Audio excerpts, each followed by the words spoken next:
2024. Donc c'était une session essentiellement financière. Il fallait visiter tous les comptes du CRCB, le compte administratif qui a été présenté par le directeur général, le compte de gestion matière, le compte, le rapport de l'exécution du budget présenté par Madame le contrôleur financier, et enfin le compte de gestion présenté ici par l'agent comptable du CIRCB. Alors que dire de tout cela? En passant en revue tous ces comptes, il faut dire que les membres du conseil d'administration ont apprécié la manière avec laquelle la gestion du CRCB s'est faite avec toute la chaîne financière attitrée. Il n'était pas question aujourd'hui de voir l'aspect financier, l'aspect scientifique de notre centre. Donc je peux vous dire qu'au niveau du compte administratif, l'exercice a été réalisé de la plus bonne manière. Nous avons fait le maximum avec le peu de fonds que nous avons reçus des administrations. Il faut dire que ces administrations ne sont pas toujours très attentives aux doléances du CRCB.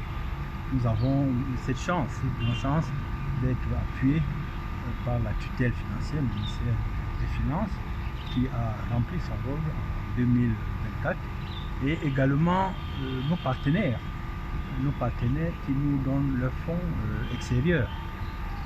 Nous apprécions l'implication du gouvernement italien, nous apprécions également l'implication de l'OMS et des autres organismes qui viennent appuyer le CIRCB. Grâce à eux, nous pouvons mener la plupart de nos projets. Et il faut dire que les projets qui sont menés au CRCB, ce qui a rajouté dans la difficulté, c'est que ce sont des projets pluriannuels. Ils ne sont pas clos à la fin d'un exercice, comme l'exercice 2024. Ils sont appelés à être exécutés sur plusieurs années, et cela a été difficilement examiné, difficilement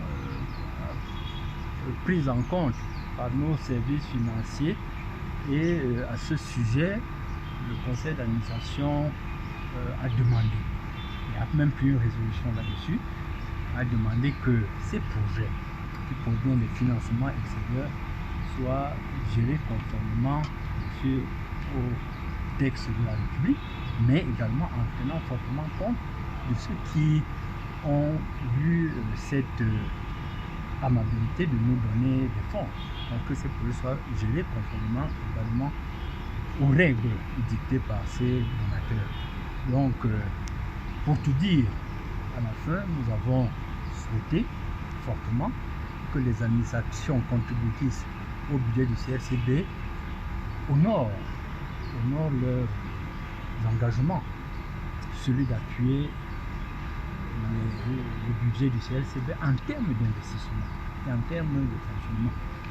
Le CRCB, c'est un centre de recherche qui a besoin de renouveler ses équipements, qui a besoin de s'agrandir. Le CRCB de 2025 n'est plus le CRCB de 2026. Nous sommes partis d'une dizaine de personnels en 2026 pour être à pratiquement 80-100 personnels aujourd'hui, mais les locaux sont restés les mêmes. Donc nous souhaitons, à la fin, nous avons souhaité que ce problème d'agrandissement des espaces, d'obtention des espaces supplémentaires soit pris en compte, bien sûr par nous-mêmes, mais également par les tutelles qui nous gèrent au quotidien. Et nous lançons un appel fort en direction des administrations qui travaillent, qui supportent le CRCB, en direction des administrations pour qui le CRCB doit travailler en synergie pour le bien des populations. Et nous souhaitons ici que ces efforts qui sont faits au CRCB sous l'instruction de la Première Dame soient pérennisés. Nous avons aujourd'hui un capital scientifique et un capital budgétaire qu'il faut préserver. Parce que ceci donne plus de crédibilité au niveau international de tout ce qui est réalisé au CRCB. Et nous pensons, pour terminer, que nous avons un bel avenir devant nous. Un bel avenir si bien sûr les financements nationaux suivent, si bien sûr la coopération internationale que nous entretenons avec des organismes, avec des États se poursuit. Il faut faire confiance aux gens qui soutiennent ceci. Thank you very much.